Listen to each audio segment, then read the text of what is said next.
start populating the PCB. Oh, you know what we could do? Did you get me that screwdriver? Is it in there? No. Okay, I don't know what you're talking about. Okay. Is it a large Phillips? Yeah, it's a huge Phillips, and I've been lecturing and giving sermons about the screwdriver over and over and over again. It's a huge yellow handle screwdriver, and it's a really, the one with the ball end. You see that has a ball end? See that? This is the screwdriver. It's long, so it has really good torque, and it cannot strip. That's the thing with doing this. Anytime when you're building a pedal, you always want to have a clean piece of paper to set the chassis down on. And here is a little tiny Chinese bowl. These are great. You can use a pill bottle, but what you want to do, one of the first things that I do, again, I don't want to be saying what you want to do, okay? What you want to do is turn this video off and build the pedal however you want it. This video is for entertainment purposes only. I'm not a pro tech or an expert. I do everything wrong. I use plumber's flux because it's cheaper and it works better than electronics flux. But that's the first thing that should tip you off that you don't want to listen to me. So yeah, what you can do, you have a good stash spot where you won't lose your screws. So by saying that, I'm going to put them over here by the statue. Remember that? And then there, we don't have to worry about this. I'll put this over here, and this goes over here. And now, the thing that's going to be wonky is I don't know the difference between this PCB and what we pulled. So I'm just going to be going through here calling off part numbers. My partner, my wife, will be on the other end. So basically I'm going to be saying like, yeah, give me a 4K7. She'll hand that to me. I'll install it and solder it. And then I'll try to work ahead so what I'm reading her is after. You know what I mean? Like I get the one and she's not waiting at that point when I get it. I read her the next one so then she can look through there. And she also uses the most important thing that we forgot. See, I'm not really prepared to make this video. But you know what? If you can't handle watching this video, you don't have the patience for pedal building because that's the #1 ingredient that you need to be able to do this hobby. My meter is not here. Here's a probe. Oh, here it is. Got it. So whenever I'm doing anything with this stuff, my meter is most often set on beep beep can't. And that's the test that I use whenever I can. She's going to be using this meter and using the ohm setting to test the resistors because we had a delivery. I had ordered a bunch of resistors and they came in the bag and they said these are 3.6K ohm resistors, and she pulled them for the project. I installed them and then the pedal didn't work, and then we checked everything and found out they weren't 3.6K, they were like 1M. They're like way off. So I had to remove that resistor. I was really upset. We got screwed by the supplier. You know, they were labeled what I ordered, but what was in the bag was completely different. So since that error, I asked my wife to do it. She doesn't just hand them over. She has a little test station set up and she puts the probes on them and checks them. Which really, the fun of this is so many years gone. It's just like, and then stuff like this when I get gifted the thing, pull up the PDF, pull everything, and then find out it's all different. And I don't have any paperwork. I've got to go off with this tiny, tiny lettering that I need to get right up to be able to read it. I really need a magnifier to read it. So this is going to be, again, like I said, it's always like that when you do this hobby.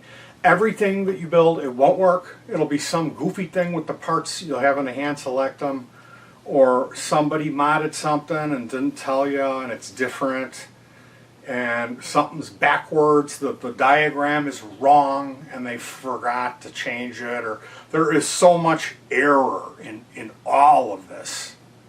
It's just kind of because it's a bunch of dudes doing it, a bunch of sloppy men. Like if women were doing it, they tend to like dot their T's and, you know, put lines over their Q's, or however you say that. They catch stuff. So that's one thing that helps me is I'm working with a partner, and she doesn't, she's smart as a tack. She might not know which screwdriver I want after I tell her 50 times. They all have balls on the end?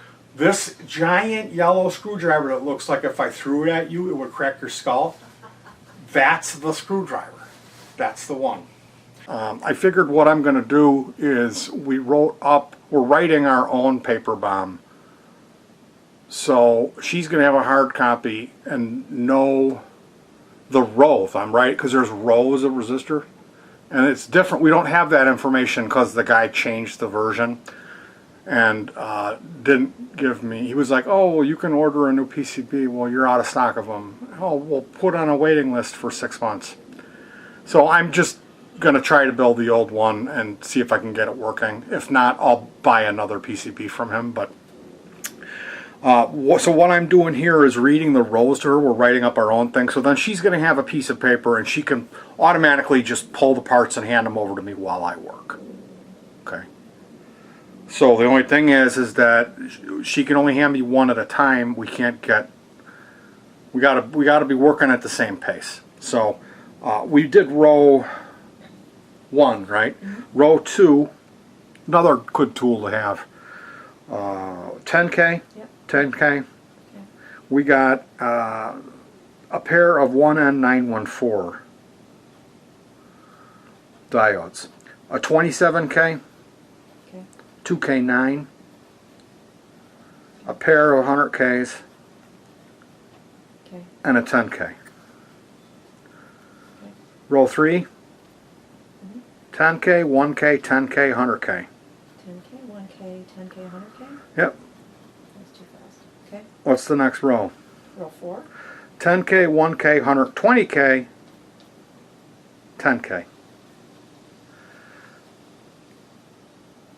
Okay. Row 5, 10K, 1K5, 1M, 10K, 1M. Okay.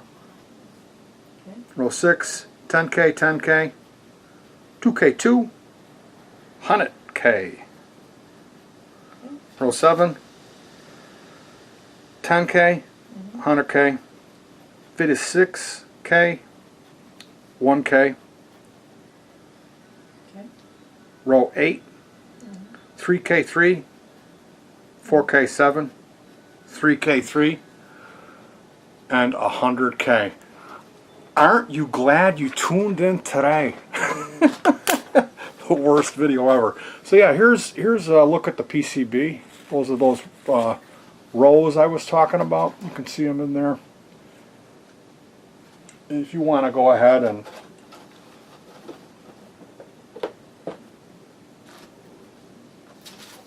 starting at row 1.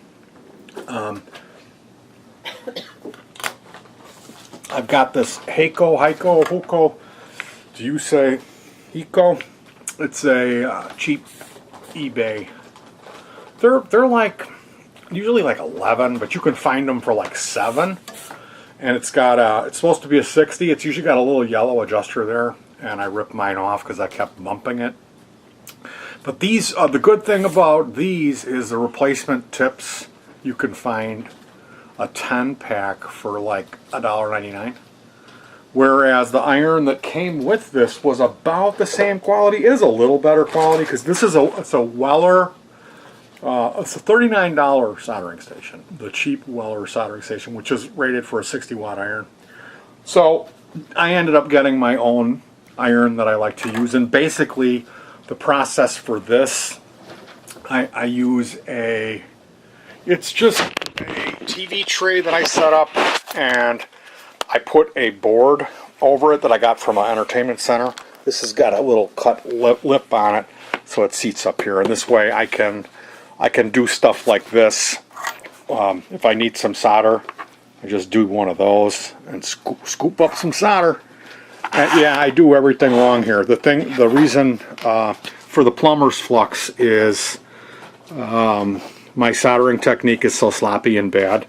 So I use one of these little pick tools and get some goobies of solder flux on there, and I'll be applying that as we go here.